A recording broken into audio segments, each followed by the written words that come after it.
What? Eu sou o Vlad Oliver. Bom, nesse vídeo nós vamos continuar exatamente da onde a gente parou no vídeo anterior. E vocês podem achar que é meio redundante da minha parte eu ficar falando sobre visualization. Não? Visualization não é modeling, não é animation, não é nada. Mas é exatamente esse nada que a gente acaba tendo poucas referências, ok? Isso eu acho que é um assunto que é pouco abordado pelos operadores do Blender, e o Blender é muito complexo em termos de visualização. Vejam, uma das coisas, se eu desligar o meu overlay aqui, eu tenho a minha visualização, que é quando eu venho aqui no Wireframe, eu venho Solid, ok? Ela difere do LookDev. O LookDev já tem uma visualização mais acabada do nosso processo aqui. Vejam, se eu estou em LookDev, algumas coisas a gente pode falar sobre, por exemplo, Ambient Occlusion. Vejam que se eu aumentar a distância aqui, eu aumento consideravelmente a minha região de sombra aqui. Isso fica mais interessante. Vejam, eu vou voltar no Wireframe aqui, puff, para vocês verem as duas possibilidades, ok?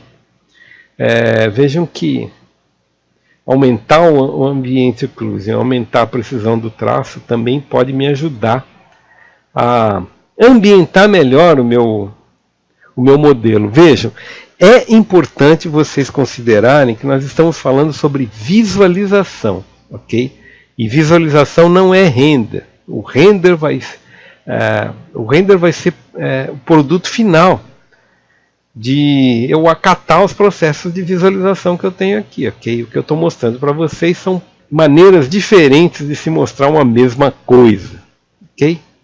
Nosso amigo com quem a gente está se baseando, que é o Jamajur Abaev, ele diz aqui que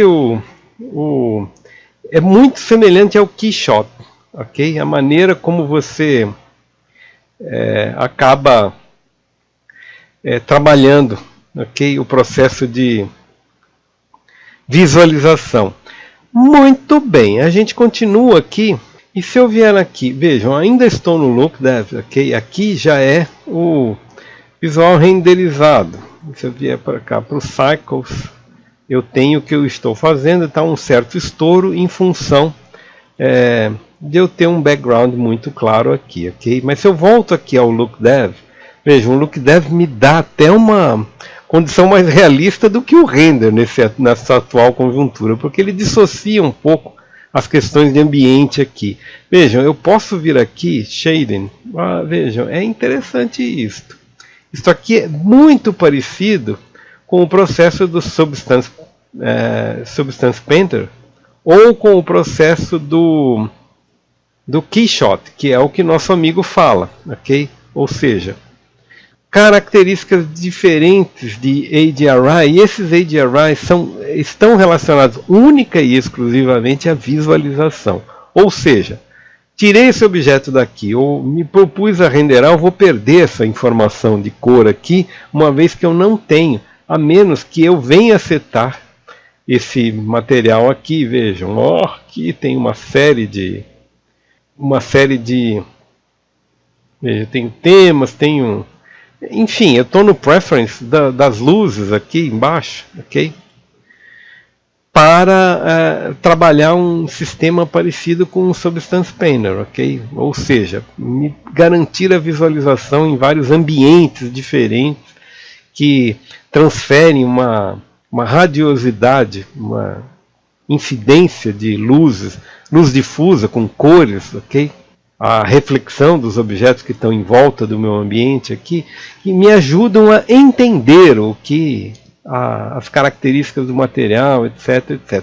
É um jeito bastante moderno de você testar o seu acabamento, ok? Vejam que, muito provavelmente, vejo até esse couro aqui, essa coisa legal.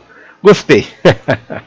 Uma das coisas que o LookDev nos permite é o seguinte, vejam, eu estou selecionando um dos objetos aqui, que por sinal é a carenagem, ok? Vejam, eu vou vir aqui no Here Blue, que é o meu objeto aqui, Custom, vejam só, eu posso colocá-lo em mar metálico, ok?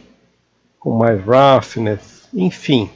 Isso aqui são características do viewport display, ok? Do display. Não é necessariamente características de render. Vejam, Black Studio aqui, talvez eu consiga mostrar com mais...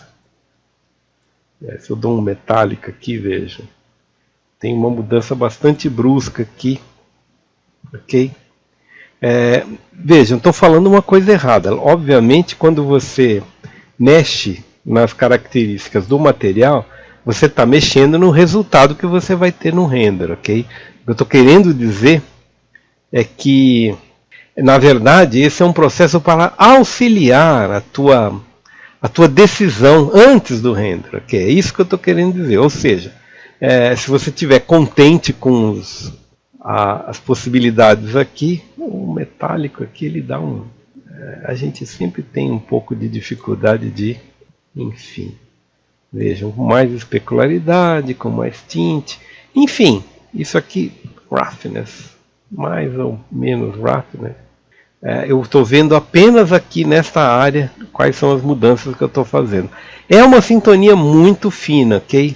E serve para a gente ter uma visão muito particular do acabamento, do andamento do objeto. São essas coisas, é a soma dessas coisas que transformam o acabamento do Blender num acabamento de cinema, ok? São todas essas variáveis aqui, todas essas... Enfim, ok? Shading, vamos sair daqui, vamos colocar ele numa situação brilhante aqui, vejam só. Ok? E é bastante interessante o processo em si. Muito bem, para a gente finalizar esse processo, vejam, eu vou vir aqui vou sair daqui, vou vir aqui. Vamos diminuir um pouco essa incidência. Aqui eu não vou ver nada, porque isso aqui está relacionado ao render dessa vez, ok? Ver render, ok? Meu render mostra que eu estou no escuro. Ok? Muito bem, como é que a gente resolve o problema de render no escuro? Shift A, Light Point. E aqui nós temos uma luz. Vejam só, G. Ok? E temos uma luz e temos uma condição de sombra dessa luz. Ok? G, Y, se eu não me engano. Agora eu estou começando a ficar mais esperto. Ok? Isto aqui é uma outra condição. Agora eu já estou falando sobre render, não mais sobre visualização. Ok? E o Eevee, nesse caso, ele me dá uma condição muito especial. Ok? Vamos ver ele aqui. Não sei, eu estou falando do Eevee, é capaz de eu estar no Cycles. Não, eu estou no Eevee mesmo. Eevee, vamos passar para o Cycles para a gente entender. Veja, um cycle ele é um pouco mais... As variáveis do cycle para o Eevee, elas são um pouco mais dispersas. Porque o cycle trabalha com retracing, ok? E o retracing ainda... O Eevee, ele tem uma... Ele é mais impactante uma vez que ele não pode recalcular o objeto, e por isso que ele consegue te mostrar com mais rapidez, mais fluência, ok? Do que os cycles. Mas isso é uma coisa para quem quer entender bastante de processos de render. A gente não vai entrar muito nesse detalhamento. Muito bem. Se eu não me engano, eu estou tão feliz com o resultado aqui que eu nem queria mostrar o resto. Mas, se eu mudar a característica da luz, como vocês estão vendo, Spot ou Area, ok? Eu vou mudar algumas das condições. E o que eu queria basicamente mostrar, vejam, Shadows e Contact Shadows, elas ajudam a ter mais, nitidamente, a ter mais Shadow, Contact Shadow. O que é isso? É Shadow projetada, ok? Este é um conceito que, para mim, ele é muito originário do 3ds Max. O 3ds Max tem isso, ou seja, você quantifica qual é o mapa de projeção da sombra para ver se sua sombra está mais longe ou mais próxima do objeto, ok? Se o objeto sai da superfície aqui, em que momento ele deixa de gerar essa sombra aqui, etc, etc. Isso aqui é um conceito que me faz acreditar que o Blender é uma espécie de Max enrustido, ok? É o Beetle, ou seja, o Max é o Fusquinha e o Blender é o New Beetle, ou seja, eles são a mesma coisa, só que com uma geração de diferença. Enfim, este é um processo que já faz parte do render, ou seja, qual é o resultado da iluminação, ok? E uma das coisas que eu pretendo aqui ainda mostrar vai ser, eu ainda não tenho ela aqui, mas vai ser a questão da Volumetric Light. A gente ainda vai fazer isso, mas por enquanto nós vamos parar por aqui, vamos falar especificamente de iluminação, porque o set de iluminação que nosso amigo Jamajur Abaev fez é um set que eu passei a usar para vários dos cenários do nosso vídeo, okay? E acho que talvez seja interessante a gente explorar um pouco como foi feito esse negócio, porque muito provavelmente os cenários vão ser, a partir do cenário, quando a gente terminar de falar sobre cenário, sobre finalização, nós vamos começar a falar sobre Sculpt e vamos começar a falar sobre as personagens do nosso vídeo, ok? E isso aqui, do Everest que a gente tinha que subir, nós já estamos quase na pontinha. Por enquanto é isso aí, nos vemos no próximo vídeo.